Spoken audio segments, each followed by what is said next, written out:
All right, what are we looking at today, Ryan? So we were just talking about how the culture war is tearing our politics apart in the last segment. And I think it hasn't actually hit the government at this moment because you have unified one party control. And so when the parties control government, they can actually do things. They can pass things. And so they're going to focus on actually legislating until such time as we return to divided government. Yes. And we won't be passing anything. And I think at that point, you're going to see the culture wars come right back. Roaring back. And you're going to see, if Republicans take the House, they'll be doing investigations into Dr. Seuss. The Biden administration will be turning all of its different executive order knobs to try to tweak whatever kind of culture war sentiments Democrats have because they won't be able to pass anything.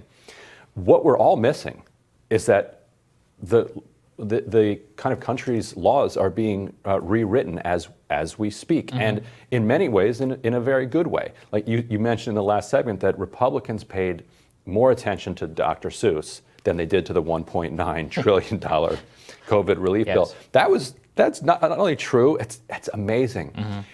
We're also missing a huge rewrite of all of the laws and supports around raising children and being a parent in this country. So I wanted to talk about that one. The Washington Post, Jeff Stein scooped recently.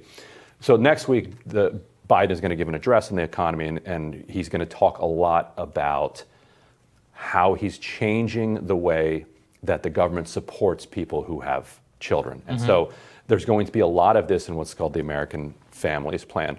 Now, Jonathan Cohn over at HuffPost last night spelled out in a lot more detail exactly what some of that might look like. So through the American Families Plan, there's going to be hundreds of billions of dollars spent, first of all, to extend the child tax credit.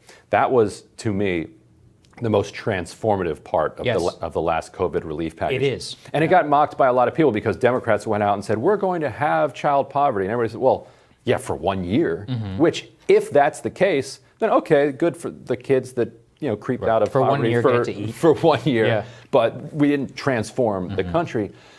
There's an asterisk on that. If you make it permanent, you actually are talking about a transformative change. You're talking about hundreds of dollars a month per child, cash, going out to families. And it's the way that this is being done differently than it was under the Reagan and Clinton era is that it's cash and it's also going to poor families.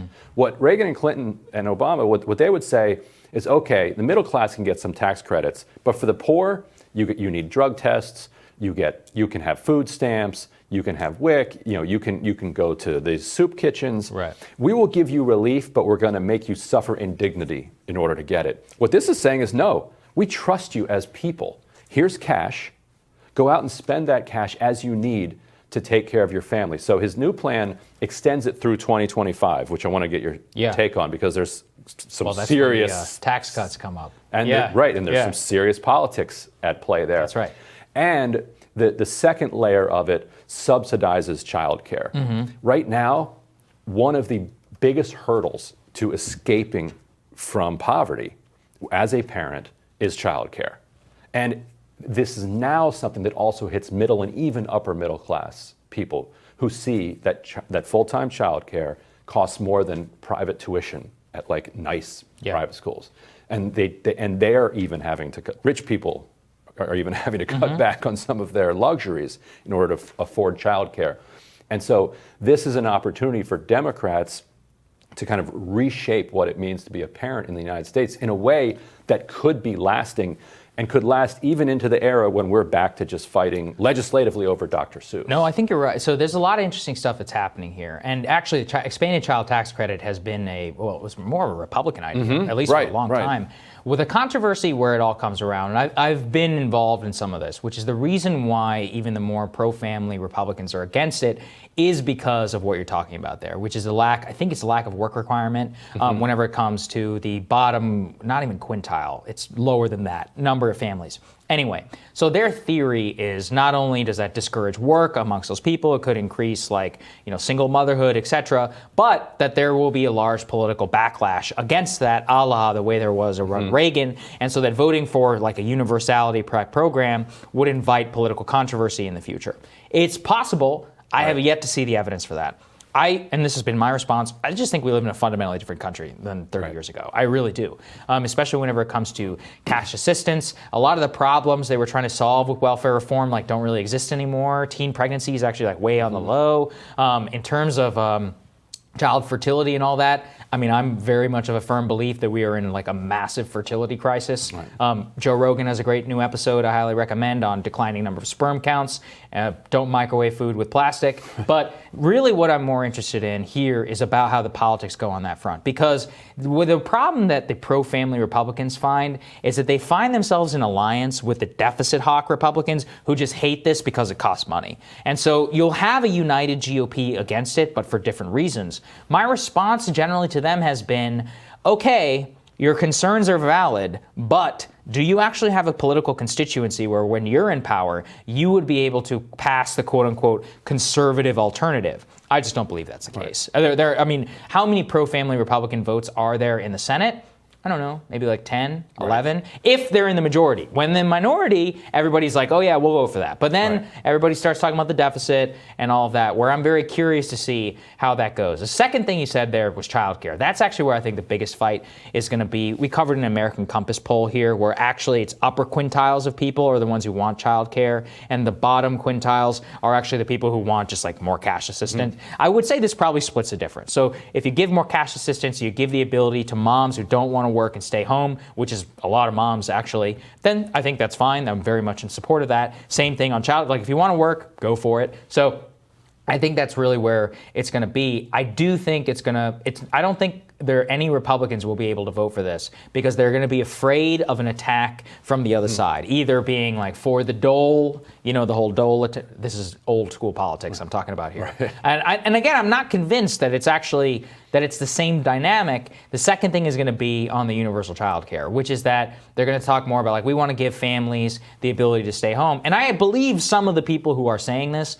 I will just be very cautious and say there are going to be a lot of Republicans using pro-family Republican talking points when really they're like Ron Johnson and they just don't want to vote for an expansion of the government. And 2022 will be a fascinating thing because there's going to be some Republican out there who's going to run against new expansion of welfare. And we'll see. I'm really curious.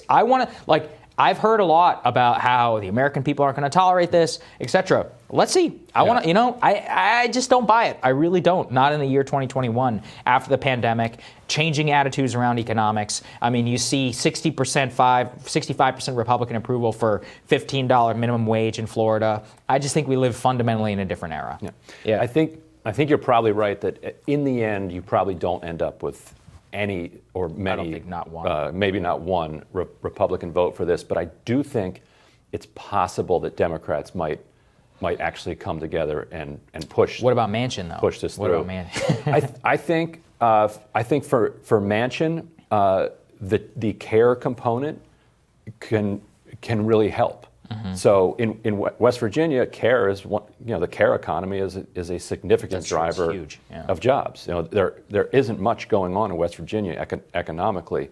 If you can get federal support into childcare, and employers in West Virginia, as Manchin loves to talk about, are always complaining that they can't find enough job applicants. Well, one of the reasons they can't find job applicants is that parents are at home because they can't afford childcare.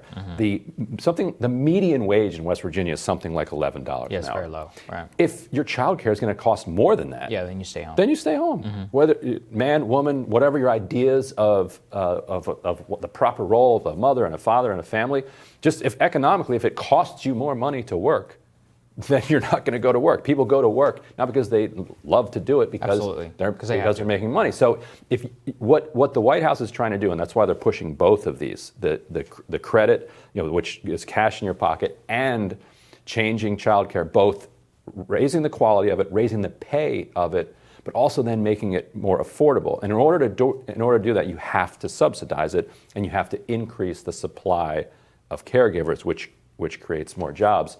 That changes what it means to be a parent in this country, and they have a chance to do it. Will Manchin be the one that stands in the way? I don't know. If you read Cohen's piece, though, there's a moment of optimism at the end when he says, now the opposition is coming, and you read that section, and you realize, oh, this opposition can all be beaten because it's all political and ideological. It's not industry. Yes. Like when you're trying to. That's a good point. You're trying to create Medicare it's for not all. A lot of money you're up against against big pharma. Right. You're up against the insurance industry. Right. You're up against the device makers. They're all coming together. You can beat them eventually, but you're going to have a multi-billion-dollar organized effort, coming at them. There isn't really an organized effort in corporate America that is deeply hostile to this. There are churches that are against it, and there are political strains in our country that push against it, but there's no multi-billion-dollar lobbying campaign that's going to try to throw you out of office. I hadn't thought about it that way. That's very smart, actually. Yeah. All right. Next on Rising, Roger Fisk and Emily Jasinski. They're back with us for Team Rising. That's when Rising continues.